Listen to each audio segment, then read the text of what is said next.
Good evening, and welcome to Cardiff City World. Tonight I'm joined by Mr. Evan James. Good evening, sir. How are we? Evening, absolutely exhausted, but I made it just in time, just so we didn't have a late start. No, we Yes, didn't. We totally didn't join almost late, but it's all right, but we haven't gone into side time just yet. I think we're all right. But yeah, it's another weird one for me because although there was some EFL fixtures last night, I kind of look at it and think disappointed Cardiff haven't had a game this week. But I think we needed our rest after the weekend, mate. yeah, I just it's been kind of like really weird. The schedule's not made any kind of sense in a way. You think now you're getting a consistent streak of Tuesday, Saturday, Wednesday, Sunday, or whatever. But it has been a little bit fortunate, I will say, in some games, and also having games in hand does really help as well. I think you look at the likes of Stevenage, who also had like at 1.3 games in hand, which is ridiculous, whereas other teams have played all their games. I think the international break does affect a lot of teams like that, but yeah, in some ways, it's put us in a better position, knowing that we've got a bit of breathing room to catch up.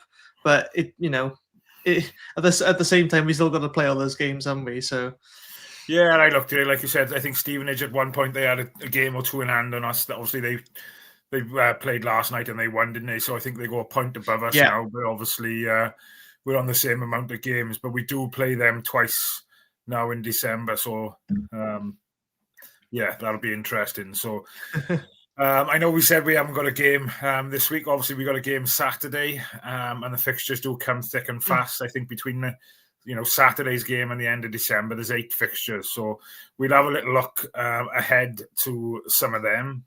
But before we start, I just wanted to touch base because lots of people have been asking, have we heard anything? Have we had any inside info kind of thing on the Rubin situation? That's all I've heard is Chinese whispers. It's a bad one. He's going to be out until March. The season's over. But like I said, that's Chinese whispers. I haven't heard anything concrete. So I'm guessing we'll find out more tomorrow during the press conference. But fingers crossed. It's kind of, yeah, it's a difficult one, isn't it? Because you're kind of thinking we haven't heard anything. It can't be great. I'm just looking at now on my other screen. I go to my most reliable and trusted source, Wales Online, to see if they've got anything on it.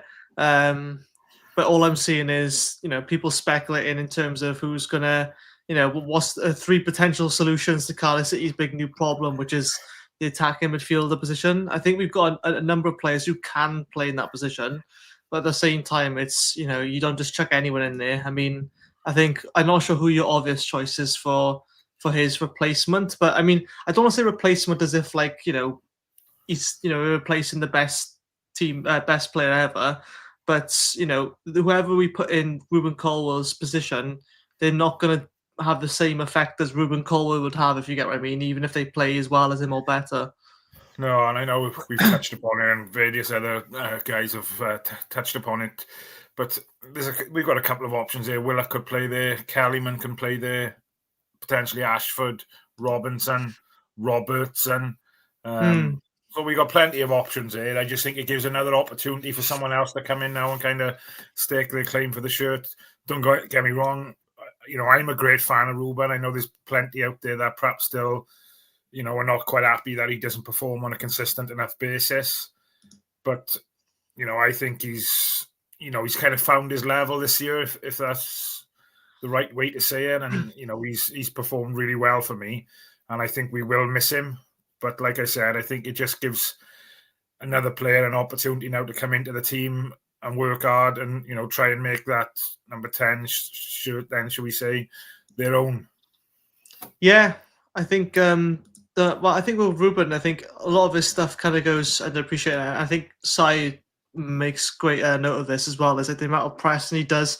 Same with Yusuf Salek and the other front line. It's like, there's a lot he does off the ball, the defensive recoveries, the sprinting he does. We all know he's very fit and stamina wise, and I think he makes other players. He brings other players to life, and I think without him, it's like you're talking of Callum Robinson, who's probably the only other, I would say, prolific option who's got some pace about him, and that will speed up the tempo of the game.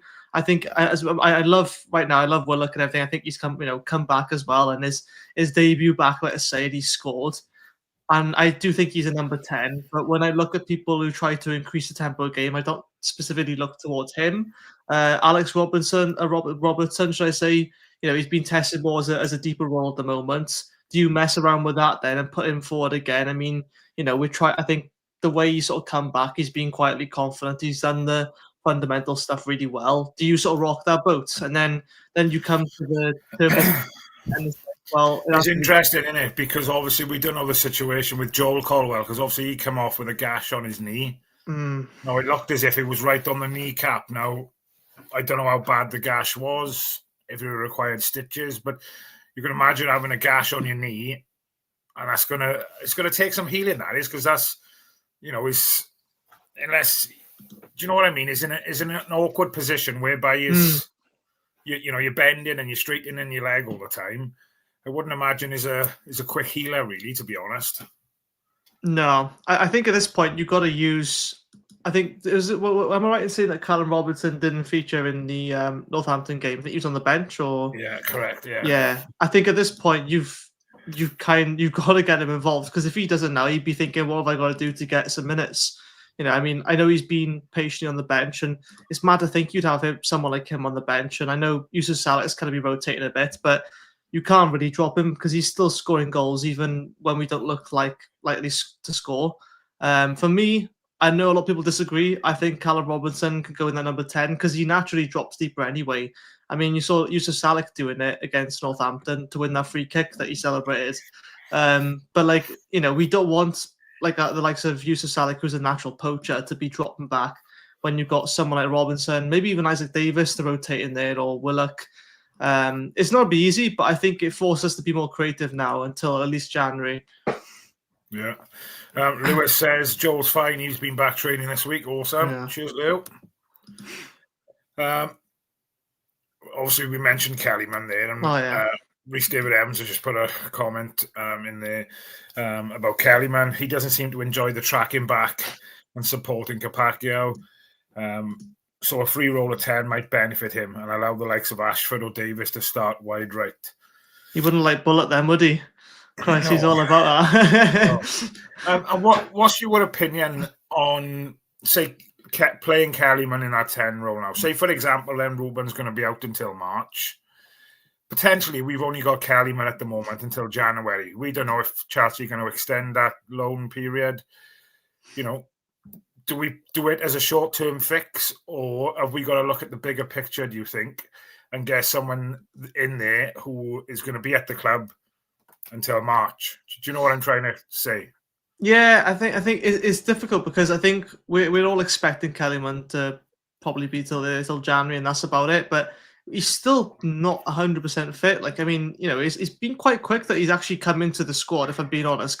Considering other players like how Isaac Davis was so gradually integrated during pre-season, it was a bit surprising that Kellyman all of a sudden he got a good 60 minutes against Wrexham. I think in the number 10 role or the cam role is natural position. Like, he can be really creative. He can use both feet as well.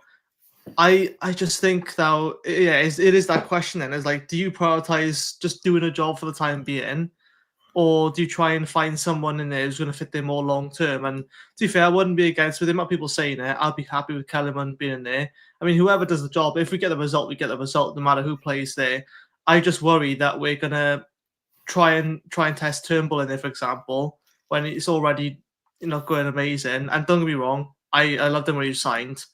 I just feel like we'll probably go a more safe option to ruffle less feathers, but that might cost us. I could be wrong, but I got a feeling BBM's probably going to try and play it as safe as possible for the time being. But it's a tough period now. You said 8 games, until January window. It's like it's a lot of games for people. So even whoever plays number 10, next few games, they're probably not going to be playing them for all 8, are they? They're going to be rotated out. Yeah. God forbid they get injured, but yeah, it's tough. What's your opinion? I've seen this a couple of times on social media the last couple of days. Do you think that bridge is burnt now, mate? Oh, you can't go back. I love Aaron Ramsey. I had the pleasure of briefly speaking to him twice in my old job, but you got to sort of, what's the word? Yeah, the ship has been sailed in a way. look, we can't kid ourselves, right? The lad's had a great career. He's been at the top clubs, but he's not. He can't come back to Cardiff now and feel at home in the same way that he did before. With with the stuff that kind of went on, and yes, I understand there's a new management and whole new sort of staff behind him. He was managing that club for 3 games. You can't go from managing then back down to a player, and then you feel like you're going back and forth all the time. I think for him, he needs peace of mind elsewhere. And look, I no doubt of his ability, but you're looking at clips from a couple of years ago at least to see the quality that he has. No disrespect, he ain't gonna last. We don't need another person who's not fit. With all due respect. But I'll put this at you: would it surprise you if it did happen?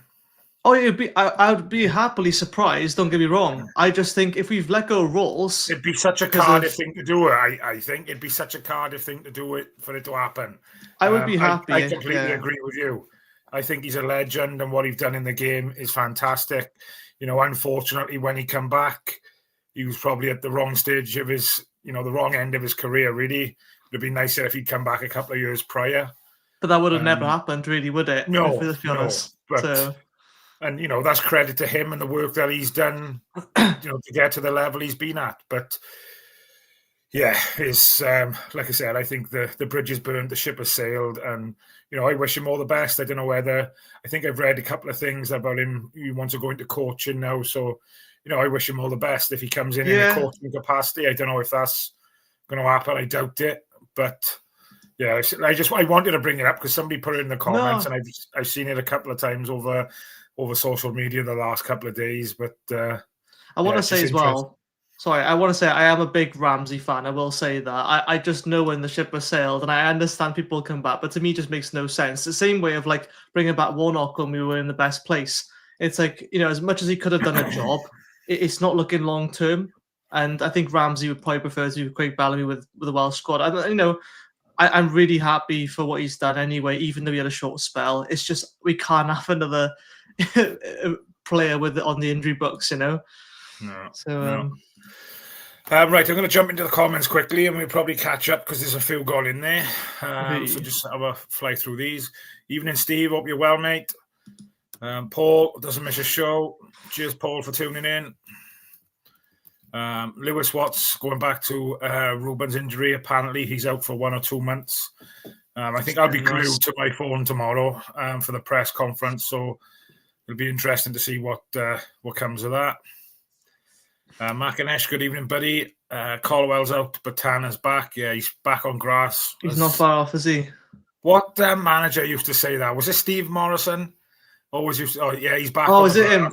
Wait, yeah. I think did Reece make a joke about it the other week or something? Yeah, possibly. But I can't see him being fit through December. I've more chance of seeing him in the new year now. But obviously, it's good to have him back as well. Geraint Cole, good evening, my friend. Could be a blessing in disguise. I'm guessing that's related to Rubens.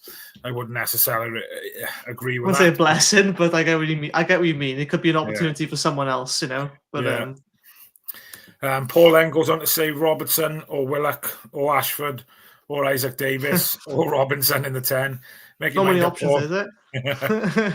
I think Who would you pick then? Because I know Kellyman's been shouted a lot, but would you just go for him, or would you see someone else maybe? Or I don't know. I just liked Willock's goal on the weekend. Obviously, Capaccio took the ball on, and obviously he was quite central, Willock, when he scored the goal, wasn't he? So I wouldn't be surprised if he give him the nod. I don't know. I kind of agree with you with Robinson. When he does play, he does drop deeper, comes looking for the ball and stuff, and he has got that pace, and he can beat players. My concern is Turnbull and not having that pace and that go forward that Rubin have had. You're not really swapping it like for like. I think Isaac Davis again with the pace. I think pace can bring so much, but we're just supporters, mate, trying to talk through. Never know, might have some influence in it. We never know who's watching. It might give it back, but if it does, I'll eat rocking or shit. Mark and I shares, oh my god, Morrison's mince pies, the best branded type. That's so awesome. I just ate 2, so much for healthy eating. Merry Christmas. Steve Morrison's? Or just Morrison's? Rhys David Evans says, Callum played the 10 against Orient and he was outstanding. His football intelligence is amazing. Knows where and when to run and how to pull away from defenders and find space. And I think that's a great point Rhys has made there about football intelligence. I think we're going to need that through the month of December. Like I said, with 8 games in the space of 4 weeks or whatever it is, I think we're going to need that experience out on the pitch. And it might be, he doesn't score goals or whatever, but having him out there could be the difference, mate. I think with Robinson, I think every season is his last one with us. I always think, yeah, he's probably going to leave now because he's not getting game time. It fills me with anxiety because I think he's such a good player. He's inconsistent, albeit.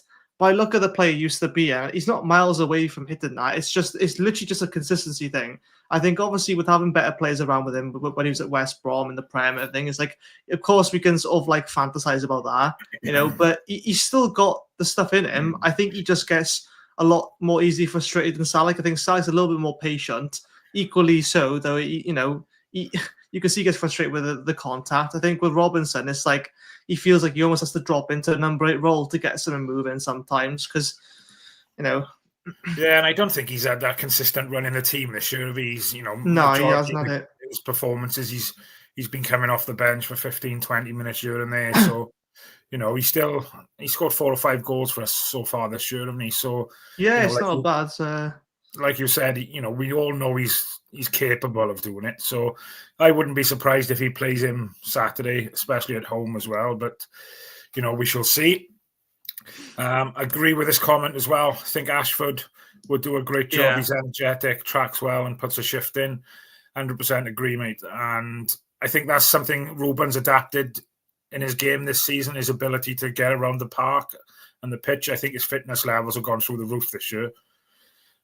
Granted, he might keep hold of the ball still a little bit longer than he should, and this, that, and the other, but I don't think you can fault his work rate this season. Rhys David Evans. The worry is BBM seems happy for Turnbull to play there. Nothing against Turnbull, but I find he's not impacting the game and isn't effective for us. When he plays, he never really stands out. This is my worry. So yeah, I feel like he'll go with the tried and tested, and I hope it does. If he does do it, I hope it does come good. But then at the same time, you're still leaving someone else who could also do a job there. I just don't think he has the pace. I don't. Well, he's never really been fast. He's been quite agile in some ways, but he's more of like a set piece taker. But apart from that, I haven't really seen anything amazing. Like, because even Keane Ashford will lose the ball like quite often. But I think the one thing he has over him is he has the pace to beat a man. You can knock the ball past his man and beat him, and that's sometimes what you just need. Something simple. Turnbull's not going to do that, is he? He's not going to rotate as a half winger and go out wide at all. Yeah, that's my concern. Could Joel Colwell play in that 10 position, do you think? Have he got the ability to do it? He's definitely got the fitness. I think I wouldn't want to disrupt what he's playing right now because I think number 8, he's everywhere. He's box to box. I think he's quite good defensively as well. I think he's very physical. I wouldn't be against it. And again, there's ways, you might see, I doubt it, but you could see a complete formation change, which warrants him to be further forward. I just think with him, you've got the number 8 sorted, keeper as it is. But, he'll do a job anyway. I just think there's someone with a bit more flair or prolific than him. Yeah. Rhys says, another option is to change to a 4-3-3 with a single pivot and 2 8s alongside him in Turnbull and Robertson, and hope they cover the space between midfield and attack effectively. That's a good point. But which youngster steps in to replace if Rubin Colwell's squad place? It's interesting, isn't it? Because obviously you look at the Northampton game on the weekend and the bench we had, and then you look, Keane Ashford wasn't involved in the squad at all. Dylan Lawler wasn't involved in the squad at all. Naya Kawa hasn't been involved for a while. FIFA we haven't seen for a while. So, there's definitely a lot of names that, could be thrown in the mix, I think. I think Mafiko goes out on loan in January. I'm not sure whether it's non-league or I don't know. I think because the fact he's sort of been taken out all of a sudden, I think, it was a lot for him. And to be fair to him, like everyone's been so supportive of him. I think to go, League One is no easy test either, and it's his first exposure. I think he's only 18 now. But I think he would benefit from a loan because obviously, if we're bringing more players in, one of them's going to be a midfielder, isn't it? I'm sure he's going to bring at least one. But no, I think with him, it's a bit more risky to ask a job for him. But at the same time, I've said that before, and then I say play the youngsters, and I think Troy Parrott really deserves a mention. Really, I think he's more of a defensive midfielder. But if that's the case, you could maybe slot him in the 8th and push forward Colwell. I don't know, but Troy Parrott at the moment, every game I've watched the youth, he's scoring. So it's a question mark to me. Why is he? I'm sure he is training with the first team, but if it's any of the youngsters I would bring up, it would be him. Yeah, good point. Rhys David Evans, for me, it's crazy to think you'd let Joe Rolls go and then sign Ramsey. Rolls would give you 25 games. Ramsey can give you 5 at best. Exactly what I was saying earlier. Yeah, why let go Rolls if you were going to bring back Ramsey? I mean, yeah. Macanesh says, do we bring in a loan? I think we will probably utilise the loan market a lot in January. I can't see us spending money, if I'm completely honest. If we was 10, 15 points clear at the top, then I could understand spending a couple of £1 million maybe. But with the league still as wide open as it is, I'd be very, very surprised if we go out and spend, 2, 3, 4, 5 million on a player. I don't know what your thoughts are, Ev, but I'd be very shocked. I think we'll do a similar thing. We'll probably get 1 permanent and then 2 loans or something like that. And I think if we want to offload people on loan as well, you've got to think about that, replacing them. And then obviously you're not going to replace, you're not going to replace someone like Mafico. If he goes out on loan, you're probably not going to replace him with a loan player because obviously you're not going to get much minutes. I think he's probably, my question is thinking, does he go in the market for another striker? And if he does, would he go for a backup option on loan or what? Because I don't know if I would see, because if you got Colwell out now, and let's say Robinson does fit in Robinson fits in number 10, I mean, if Isaac Davis, Robinson, and Salek all playing at once, you haven't got any kind of striker backup then, have you? So it'd be interesting if he goes for that. A winger then, people say bringing a winger, but if Ollie Tanner's not too far off, do you risk bringing another winger in, or is Kelly? It's so many different variables. If Kellyman goes back, so it's hard to really say. And Paul says about Kellyman as well. The thing with Kellyman is he fit enough for the role at 10. He can just manage 60 minutes on the wing. Number 10 role is tough. I think you could do it, yeah. I mean, no one's expecting to play the whole game. I mean, most players get subbed off anyway. I think I do get what you're saying, though, because it is a big ask then, because what happens if he gets a little bit of a knock, Yeah. Gavin says, so you're saying Ramsey can play for Wales, not for Cardiff in League One? I don't think we said he couldn't play for Cardiff, or we didn't say that he can play for Wales. I think what we did say was because what have happened, we just think that bridge is burnt. I'd be more than happy to see him back in a Cardiff shirt, if I'm honest, but I just don't think what happened and what's gone on previously, we're going to see it happen again, really. And if I'm completely honest, I'd be surprised to see him back in a Welsh squad as well, given the youngsters that we've got and the way they're performing at the moment. I know he's been back involved in some kind of coaching role since he's come back from Mexico.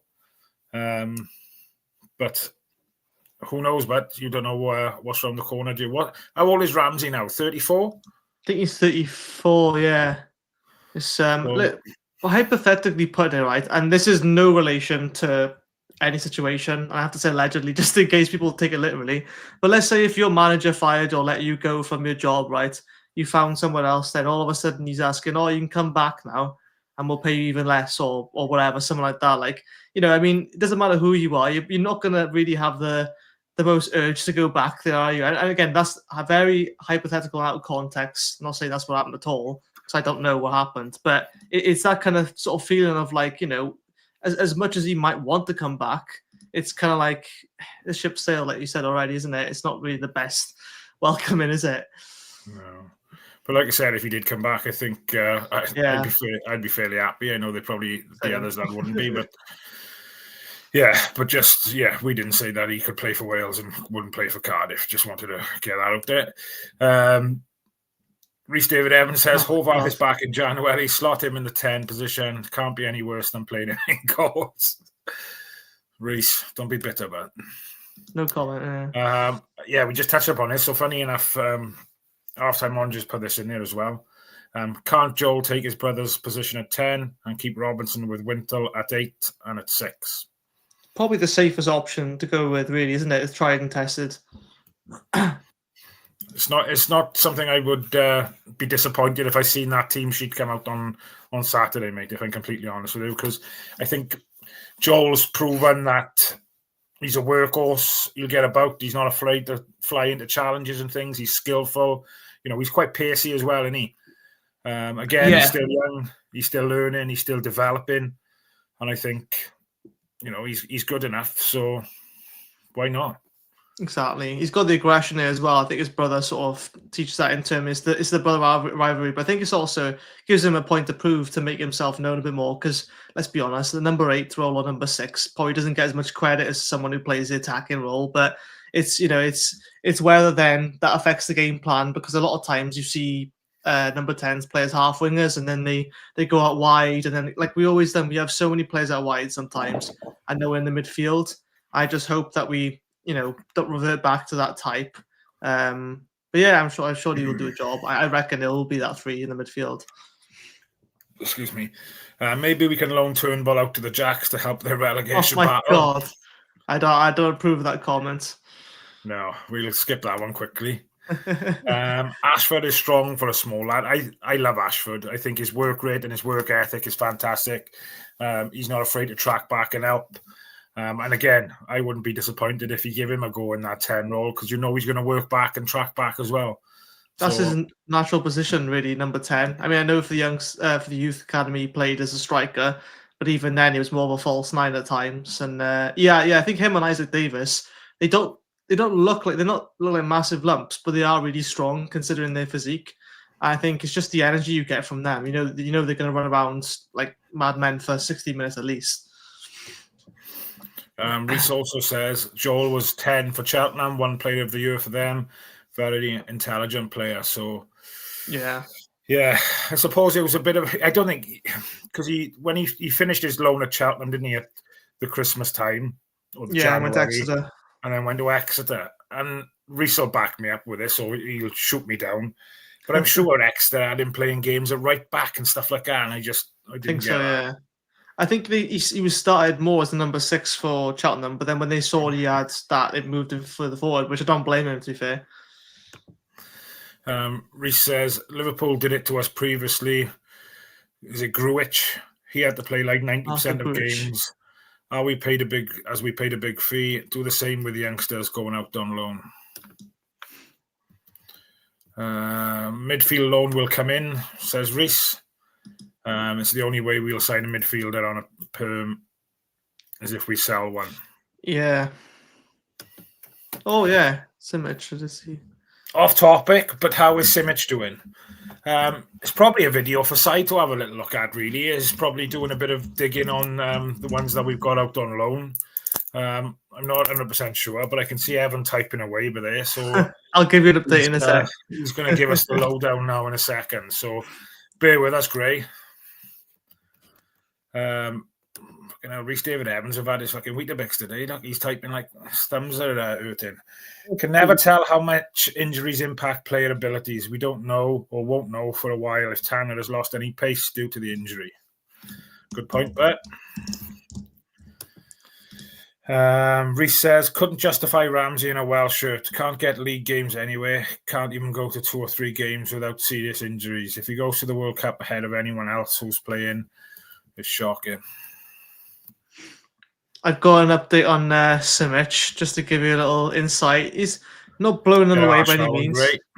But 11 matches, 3 goals, average rating of 6.54. So not terrible, but not setting the world alight there. And that's the Bundesliga 2nd division, I think. I think it's probably risk bringing him back in January, let's be honest.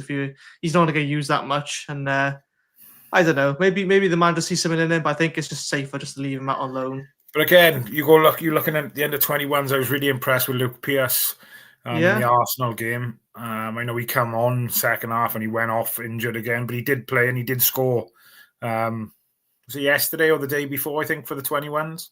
It must have just been a strain precaution he came off against Arsenal. But Yeah, there's something about that boy as well. He's got a bright future as well. Still, again, only a youngster. Reece Lasky, good evening, buddy. Ashford in the 10 for me. I think he would be a real live wire. Offers a goal threat and will press all day long. Reece David Evans again. Exeter put him in at right back, which is wild, and he was on the bench a lot. That's got to be a frustrating thing for a player, playing at Cheltenham. Like I said, he was only there for half a season, and he had Young Player of the Year, I think he was. Yeah. To have made that much of an impact in that short period, and then to go to Exeter and hardly play, then should we say, it's a bit of a kick in the teeth, really, isn't it? But in hindsight, probably better just to leave him there, really, at Cheltenham, because if you're on a winning streak, I mean, having the story of someone who saved them from relegation or whatnot, like that would have, been probably better than. I understand Exeter's a more difficult level, but I think there's a massive disruption you're causing then, aren't you? When and especially it happened with the managers, they weren't too happy, were they? And I think when you're a player so young, it's just about having that minutes and games and experience under your belt in it at that. But what do I know? But crazy to think we spent around 3.2 million, I believe, on Darland when we had Lawler was in the academy doing it better all the time. Yeah, and he's out on loan still at the moment, Darland. We didn't sell him, did we? No, is he in Germany as well, or is he in? I can't remember. Another one to look on. The pressure of being the main man at Cheltenham would have done better for his development. Having that pressure than being a squad player at the club struggling. Yeah, good point. Very good point. Right, I'm going to play the little video for Bossman. Anything else you want to cover in the chat, guys? Let us know before we move on. But we are going to do a bit of a prediction for the fixtures coming up in December. But we are going to play the video first, so we'll be back in just over a minute.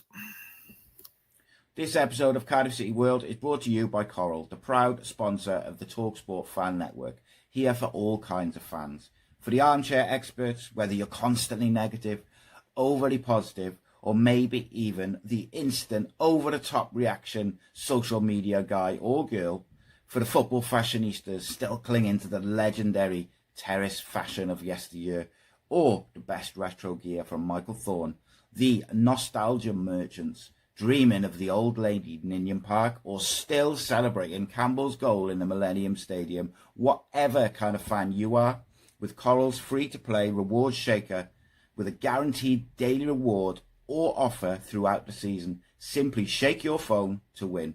Over 18s only, maximum one reward or offer per player per day, 8 a.m. till 8 p.m. Reward restrictions and requirements and other T's and C's apply. For more information on safer gambling, visit gambleaware.org.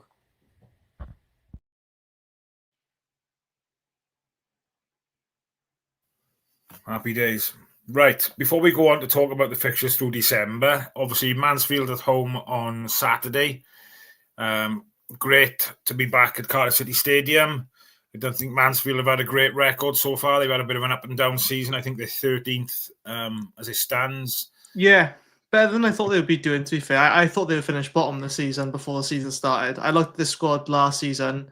Of course, I had Adrian Flint then, but he's gone to Walsall now. But I wasn't really impressed, but I am quite shocked at how well they're doing so far. I say how well. I mean, they're probably looking for a mid-table finish right now. They've had a couple of good wins, though. I think they beat Luton 2-0. Yeah. I think they put 4 goals away. past Leyton Orient. So they won't be no mugs on Saturday, but I think, that's a game we got to be targeting. And, anything less than 3 points, I'd be disappointed with, come Saturday, to be honest. But, like I said, they've lost their last 2. I think they lost against Huddersfield on the weekend, 3-1. Prior to that, then they lost to Northampton 2-1. I think their last league win, if I'm right, they beat Plymouth 2-0 on the 28th of October. So, I just hope in the 13th in the league, haven't won for a couple of games.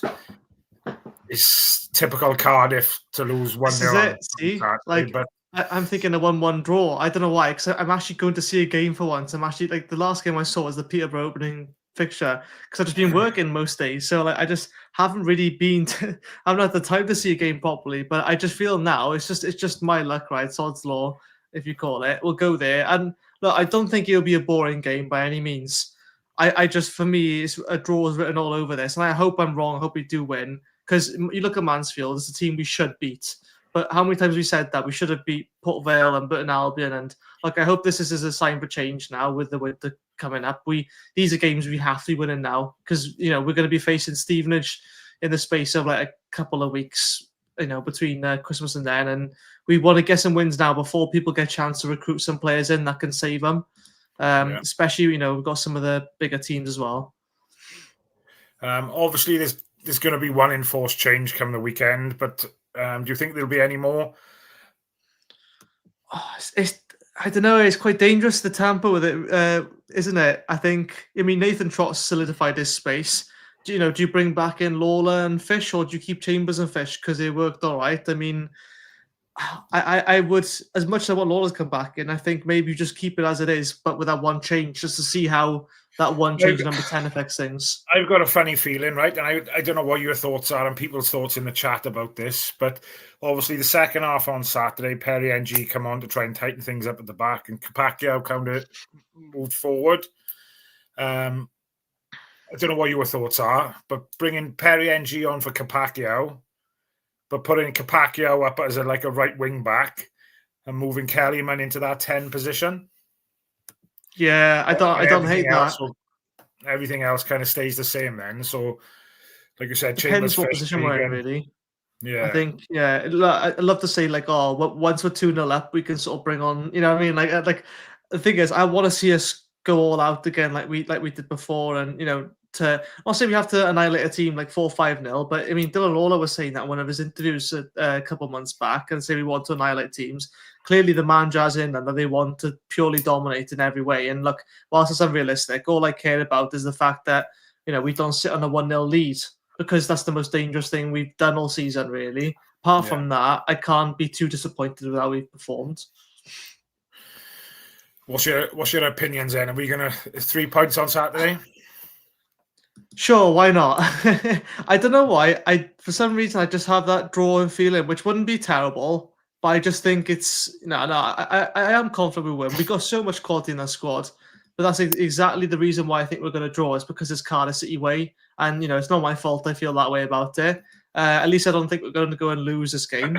I think there's just so many other teams that will probably breeze past, probably the likes of Stevenage and Huddersfield, but yet we'll struggle on a few of these teams because, if we're being honest, they're quite an unknown quantity in Mansfield. They haven't really got a steady form, not like many teams have. But I think I'd rather, at this point, right, I'd rather face someone like a Luton or something now because, new manager and everything. But I don't know. I think it'd be a good game. It won't be a boring game, that's for sure. Yeah, agree. So we're going for 3 points against Mansfield on the weekend. Then, so obviously we move into the December fixtures. Then, obviously the first one, there's a couple of cup games through December, and then I believe there's 6. Let me count.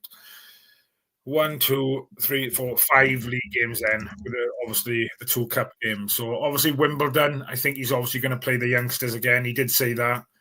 Okay. Whether or not it'll be exactly all the same youngsters, but obviously we had quite a few youngsters away on international duty when we played Arsenal under 21s. So I would expect those players to be available for that game as well. And I don't think anybody can kind of complain, the likes of Mafiko and Ayakawa, if they come into that kind of reckoning for game time, Louis Giles, etc. So that'll be interesting. I know Risa put a comment in there. What's your thoughts on Wimbledon being a 7 kickoff? Why is it early? I don't know if that's anything to do with television. Saturday. No, it's not Saturday. It's Tuesday. It's on. It's Tuesday night, at 7 o'clock. Yeah. No idea why they're not. But yeah. I know a couple of teams in previous rounds have kicked off at 7. I don't understand the reasoning why, but I think it's got to be something to do with it being on past the youngsters' bedtime, I think. Possibly that, maybe. I don't know. Yeah. Got to get the rest. No, that'll be an interesting game. I've got tickets to go down and watch that one as well. Nice. After the Arsenal game, I really enjoyed watching the youngsters. So yeah. I was shocked at that one, I will say. I mean, look, the Arsenal probably produce some of the best youngsters you're going to get in Europe, really. I mean, look, I'm not trying to big ourselves up too much, but I'm sure they had some of the youngsters that are probably already in their first team, if I'm being honest. I can't remember that one guy's name, but some of them are already too good. But even then, Cardiff shown them go 1 goal down, I think it was, to come back with that fight. And that Will Spears goal, it was, well, to be fair, all of them were nice, but it's a thing of beauty, really, wasn't it? Yeah, it's a bit like Sober Thomas's goals last night. Yeah, Definitely weren't an attempt on goal. He was trying to put the it's ball a in lovely the area. cross. Yeah. But how many times does Rhys David Evans say, if you don't put the ball in those types of positions in the box, then you're not going to get those types of opportunities or that bit of luck. And Sober Thomas's last night, they were 2 wild ones, weren't they? Did you ever seen them? I think I seen one of the goals because it's on Instagram, but I haven't seen the other one. But I think I got a feeling that Will Spears has Rhys as like a private mentor. It's just they got an NDA they can't say yet. But allegedly, I think he must have some in. A lot of talent, that young man. He's a feisty little bugger and he's a workhorse. So I like him. As well. He's currently out. He's currently out on loan with Merthyr as well, and so he's kind of filtering back and forth at the moment. Yeah, so isn't it? Merthyr are flying at the moment as well. So more power to him. Yeah, they won again last night, 4-1. So their striker Ricardo Rhys, I don't know if you've ever heard of him, but he's banging the goals in for fun up there. So it'd be interesting to see if they keep hold of him now. Stevenage away then on the 6th of December. And I think the reason I'm going through all these fixtures in December, because I think we've said on previous podcasts, so this could define our season, really. You've got fixtures very close together, like you said, depending on injuries and this, that, and the other. Every 3 or 4 days, so much, isn't it? So out of the 8 games we've got between the 29th of November and the 29th of December, only 2 of them are away from home. So we've got 6 home games. Yeah, I just thought that, yeah. So it's a massive opportunity for us to make CCS a fortress. And we've got to capitalise on that, I think. And my biggest thing is just being clinical in that final third. But I've gone for a draw against Stevenage away. I wouldn't be disappointed with that. I think we're going to beat Stevenage because I think we're going to probably draw someone on the next leg when we verse them home. I don't know why, but I think away record's probably been a bit better than our home record so far. I just think, that's a 6-pointer really, isn't it, at that point then, regardless if they lose all their games up until ours. But I reckon we'll win that one. I don't know why. I've gone for a point anyway. I wanted to go back to some of the questions in the chat there for a second. Graham says, hope we can break the losing streak against bottom of the half teams. I think I haven't touched upon that earlier about playing against a Luton type of team. Rhys David Evans says, think Lawler comes back in. Even though Chambers has been good, he'll drop him. I'd rest Fish, though. Keep hearing how he's struggling with a knee problem. Just rest him. We got enough options. You can't play Chambers and Lawler. That's the only thing I can say. I don't know if it... Well, I mean, you might have to, but it's 2 ball-playing defenders. And if you have that, you need to have someone in a deep 6. Yeah. Graham says Chelsea's game will be interesting. We'll come on to Chelsea in a second, but that'll be interesting without Kellyman. Capacchio's banned as well for picking up yellow cards. And obviously Rubin. Brian Williams, thank you for commenting, mate. City to win 3-0. I think that was against Wimbledon. Against maybe Rhys David Evans doing his bit for the club. I'm not sure if he's on any commission rates or anything, but heads up for everybody watching. The Doncaster game is 50% off. So it was half-price tickets for the Doncaster game. And he also says, thank you. Say it all the time. If you don't put the ball in the box, you don't give yourself a chance to score. Hey, I'll give you credit. Where's credit's due, Rhys? Yeah, same. I bang on about it as well, don't we? Alan says, Ashford just wins it at 10. Yeah, I wouldn't be too disappointed with that, Alan, to be honest, my friend. Think we all know the club do not like me. Why would I say that, Rhys? Come on, bud. So Stevenage away, you've gone for a win, I've gone for a draw. Doncaster home then on the 13th, obviously a couple of days before the Chelsea game. I think they've had a bit of a mixed bag of a season as well, up and down at the moment. But I've gone for a win at home. I'd say a 0-0 draw. I don't know why. I think we're just going to reserve ourselves for Chelsea and then probably lose against I them. would have gone for like a 2-1 win. Billy Sharp coming down, scoring a goal, and then we'll go and score 2 late ones. We need to do the exact opposite of that offside to them, just because even though this squad's completely different, new manager, everything, I want revenge, honestly. I don't care if we lose. We scored an offside goal. That's our mission. Yeah. So that moves us on then to the Chelsea game on the 16th. How do you think we're going to approach our game, Ev?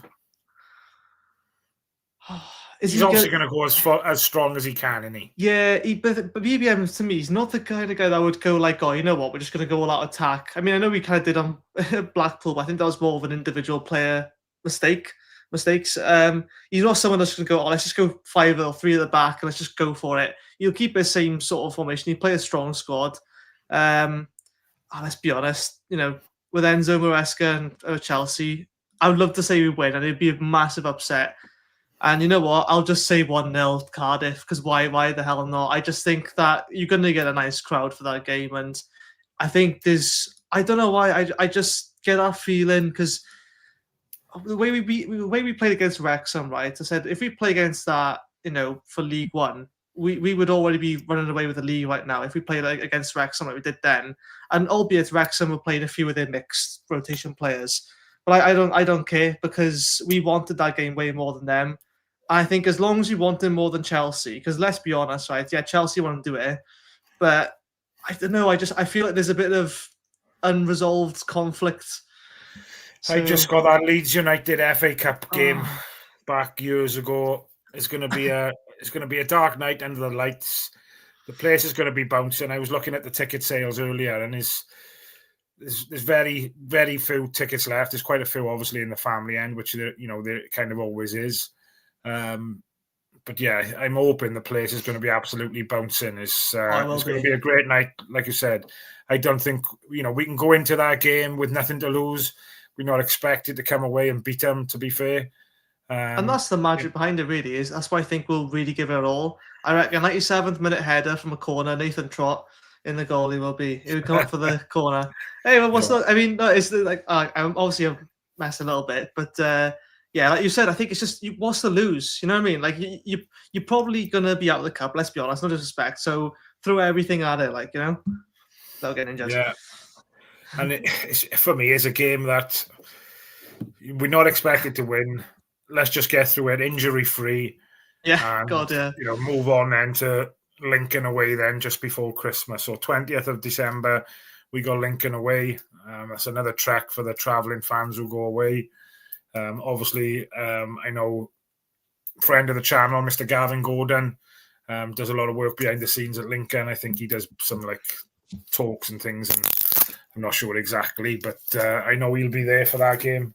And I'm hoping he'll be back down for the reverse fixture, because he was looking at catching up. But that won't be an easy game just before Christmas going up there, mate, either, will it?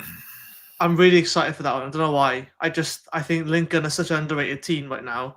A little bit like Stevenage, but I think Lincoln are really gone under the radar. I think they'll be in the playoff spot for League One to go to the Championship. And I hope they do, to be fair. I don't know why. It's just I have no hate for them whatsoever. I think they're such an underrated underdog team. I think that'll be a game we'll actually lose. I don't know why. I mean, it's the home ground as well. I just think we know absolutely nothing about them, really. I think sometimes, again, because teams like Port Vale, it was a second game of the season, albeit, but they had a game plan, they executed well. I think it'll be one of those cases of like the Wimbledon thing where they won't play pretty football.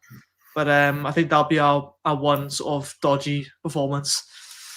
Yeah, and I think it goes to show, right? The last 5 games that Lincoln have played, they've lost 3, won 1, and drawn 1.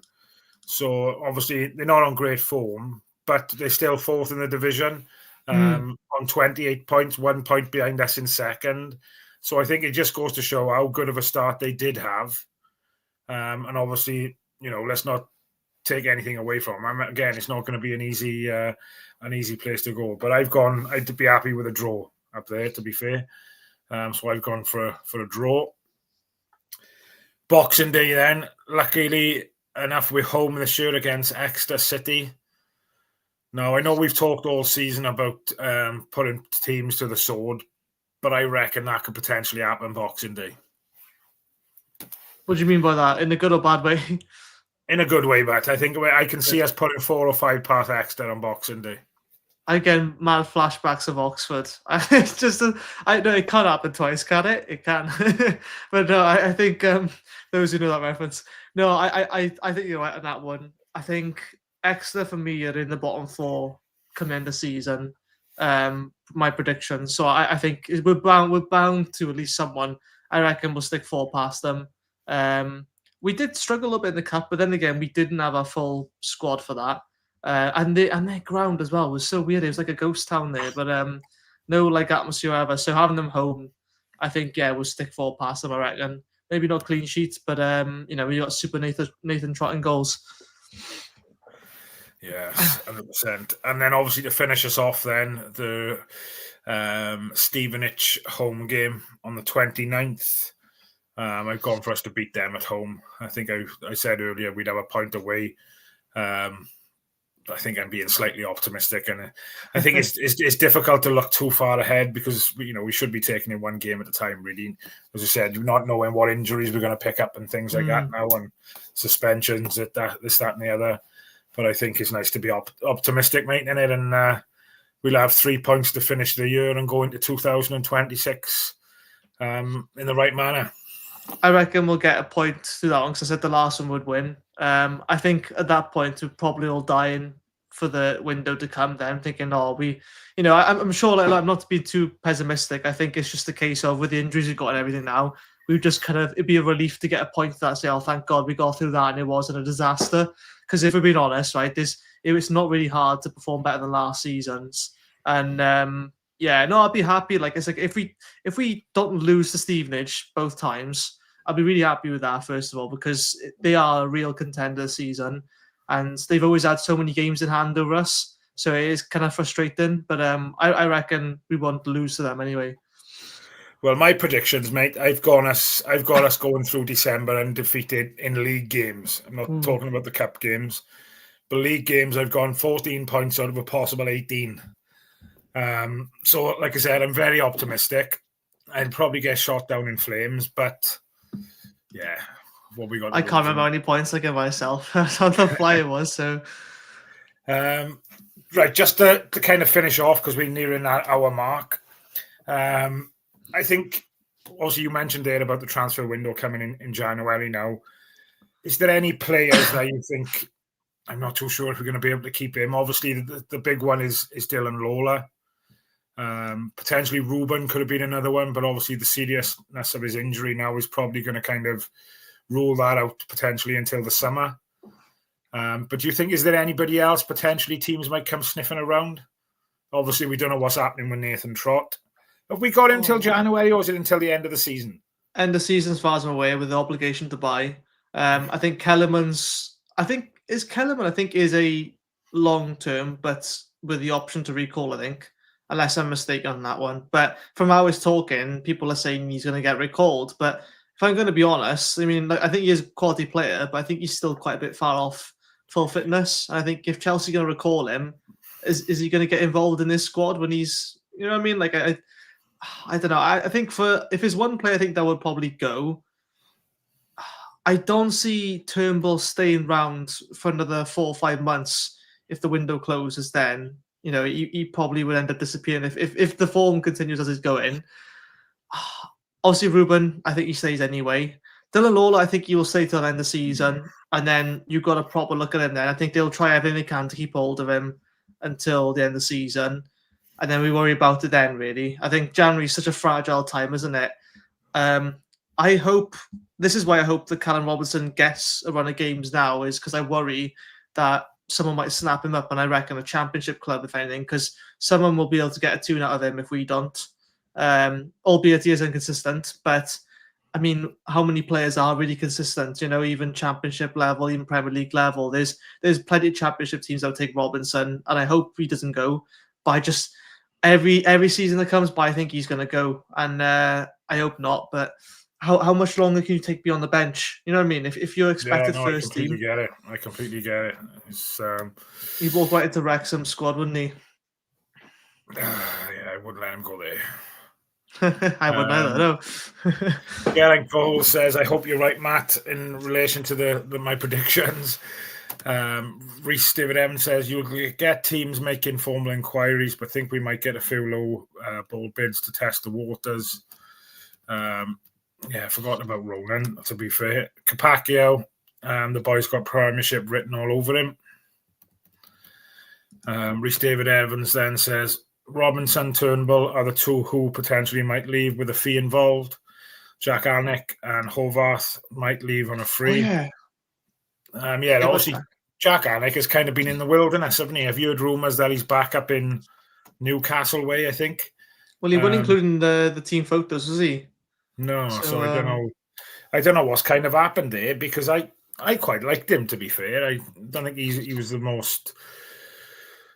he's not a Nathan Trott, for example, but he was better than bloody Hovarth, and his commitment to the cause for me was when we played Plymouth away, and I think the last 10 minutes of the game he played with one hamstring. He'd pulled his hamstring, I think.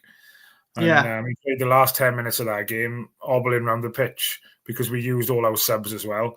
I don't know if you can remember, but in the warm-up, I think Rolsey had pulled his calf muscle, didn't he? So we were one sub down straight away. But I think it shows that fight, doesn't it? I mean, that's the kind of players you want. I mean, you think back to like the Aaron Gunnarsons, Callum Pattersons, and players that just, it's like they had almost an unnecessary level of aggressiveness to them. But sometimes that's what you need. Like you want to be able to try and calm your players down as opposed to try and get them up for the game. There's nothing worse than trying to get your players motivated for a game that they're just not up for. I think with Jack Alnwick, he would have always been a safe backup option. But long term, I don't think he was ever going to be a sustainable first team. I mean, he wouldn't have done bad in League One, I don't doubt that. But I think his distribution, both him and Hovarth, were a bit of a concern.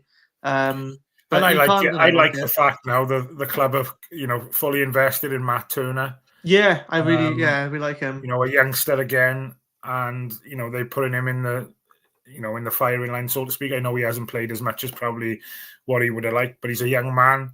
He's probably learning all the time as well. He's in that environment every day. So, it's good that, and, like I said, no disrespect to Alnwick, I really liked him. But I think, he's coming perhaps towards the end of his career. And Matt Turner is, at the beginning. And I think he'll always be a legend for me after we beat Swansea and he was waving that flag around at the fans. So, fair play. Halftime Oranges says Lola, Rubin, Capaccio, Isaac Davis, Robinson. Lots of interest in January, but we must not sell anyone. K-Pack sounds like a rapper there, doesn't it? Yeah. Do you think, people in the chat then, do you think it'll depend on how we, fare now through December? Obviously, December historically is not a popular month for Cardiff City and Cardiff City fans. But people in the chat, and you as well, Ev, do you think that could potentially sway people going and staying, depending on how the results go through December? I don't know. Unless we got an absolute stinking form, I think we're all right. I think January's never been a good time to get, quality players, really, has it? Like, we look at it. You're looking at a couple loans and one permanent at most for a lot of teams, whether Championship or League Two level. It's like, I think it's, if the club we've already turned down supposedly big offers for players. If we'd done that in the summer, then why would we sell them in January is what I'm saying. And again, I can't say that's concrete because you never know what happens. But in my opinion, is that if you manage to keep them through that summer, where pretty much anyone could have gone if they said they wanted to go, let's be honest, the club wasn't in the best position. If we've held on to them for that period of time, you've got to think as well as if the I know sometimes out of their hand, but you've got to think if the player's happy to stay or wants to go. I mean, some people have done a 180. They said they want to leave and then stay. So I think it's going to be harder for other clubs to get them now than if they were to wait till the summer, in my opinion. But I don't know. You can't say, can you? Because it's hard though. Just don't know. Reece David Evans. going back to Callum Robinson, I think it's tough. 5 goals in 5 games and still gets dropped for Saleh, who had Robinson. like 2 goals at that point. It's difficult because they're 2 different types of strikers, isn't it? And we've talked about this previously as well. I wanted to bring this one up because I didn't realise this, but Jack Alnwick apparently has personal issues away from football, and the club have given him time to deal with that. If that's the case, spot on. Fair enough. I'm all for that. I think everybody who probably watches the channel knows that I do a bit on mental health as well, and there's a couple of podcasts I've done with mental health. So if that is the case, I wish him all the very best, and I hope everything works out. And he's back. He's back fighting fit in whatever troubles he's had. I hope they can get rectified as soon as possible. But yeah, I wasn't aware of that, so I hope he's all right. Rhys David Evans says, think the club gambles and holds on to everyone until the summer to see what league we're in. Unless we get a silly offer of 20 million for a player, we turn down all approaches. Can you really turn down at 20 million, isn't it? It's like... Well, that's it. That's what he's saying in it. If somebody's coming for 20 million for Dylan Lawler, you can't kind of say no. So, yeah. Right, guys. Last couple of minutes, if you want to get anything in, fire them in. Otherwise, me and Evan will be shooting off. Ev, when are you back? But Friday night, you? I'm Saturday night after the game, post-match after the game. I'm actually going to see the game this time, so don't worry. You will get a nice analysis. And I'll be back with Rhys, I believe. And yes, once in a while. I'm a grabbing bugger again, and I've picked up an overtime shift Saturday. So I'm free anyway, so...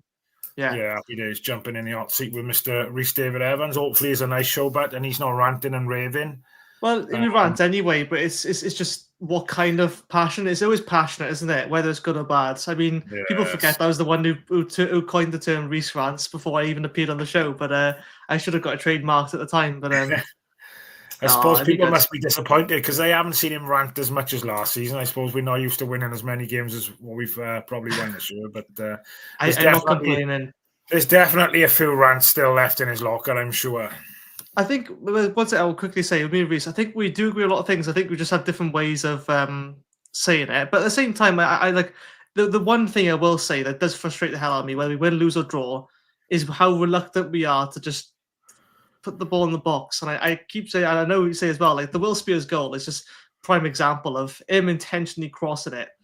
And, I think someone else almost got in the way, but they lifted their foot to get out of the way. And sometimes confusion in the box, it causes chaos. I think if we just add that one thing to our game, we're bound to score at least a couple more goals, deflected or not. I think that's the only thing that can say that I still get frustrated, even if we win like 2-0. But no, it's, I think it is slowly coming together. And like you say, we are due to give someone a bit of a pace then. Hopefully Boxing Day will be lovely late Christmas presents. But we'll see. We shall. Rhys David Evans, cannot wait for Saturday to be back. So if anyone's at the game, I'll say hello before kickoff. I'll probably come say hi. Rhys is quite shy on match days. So if you do go up and see it, and I'm only joking, he loves it. But what you do need to do, if you watch the show and you see him, make sure you let him know what your name is, because I've seen him a couple of times at the game at the stadium, and he's like, I've just spoke to somebody, but I haven't got a clue who he was. So if you ever bump into any of us, just let us know what your name is. I'll be in the grandstand, so if you come searching for me, at least try not to look like you're trying to hunt me down, okay? Just come say hi, be polite. Yeah. Shout out to Lewis, who's already spoken to me after the game, because he recognised my voice at all things. I didn't know I had that unique of a voice. But yeah, it's great, honestly. I haven't had a chance to meet you guys yet, so I need to do that soon. I know you're in the family stand, is it, or with your lads? Yeah, we got season tickets. Obviously, my boy's only 10 at the moment. I think the Canton is calling next year, I think. So he's already try and get up with the Port Talbot Massive next year, and that's the plan. Not for me.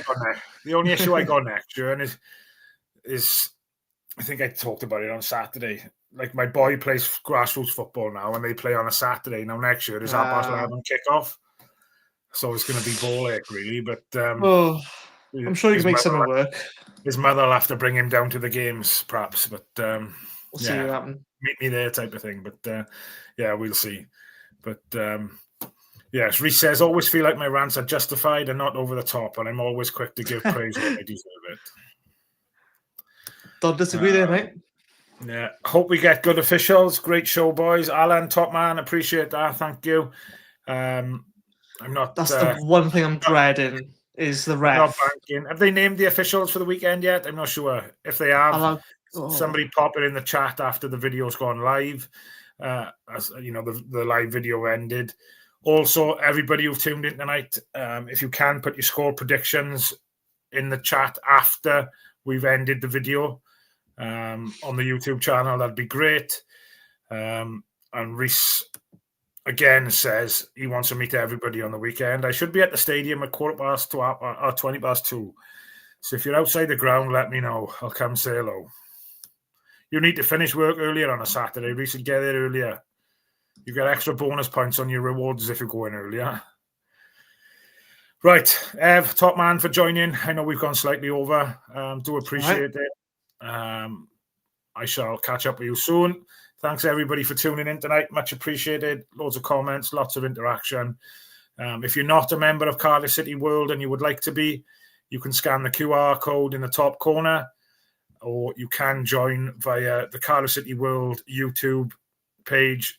Just click into that. For the price of a cup of coffee a month, you can help support the channel. And it does really help Si to keep creating content 7 days a week for you guys. Lots going on. There's a video out tomorrow. Sive asked me to promote, looking back at the 2008 Cup run under Dave Jones. So keep your eyes tuned into all the socials for that. And yeah, keep your eyes out for more over the next couple of days. Catch up with you soon. No start. This channel is powered by an incredible membership community on Cardiff City World and patreon.com/AcePodcastNation. Becoming a member unlocks exclusive rewards from early access to live event tickets, bonus content, and even the occasional inside transfer scoop when we get it. But more importantly, it allows us to bring you top quality Cardiff City content 7 days a week. Across those 7 days, we're talking match previews, exclusive interviews, instant match reactions, the breakdown podcast, tactical deep dives, the Spotlight series, Bluebirds Rewind, Academy Focus, and just so much more. Led by myself, backed by an army of passionate Cardiff City fans, this is content created by fans for fans. Balanced, professional, and 100% all about the club we all love. If you enjoy what we do, then join the community today and support what we are doing as we help to keep Cardiff City World flying high.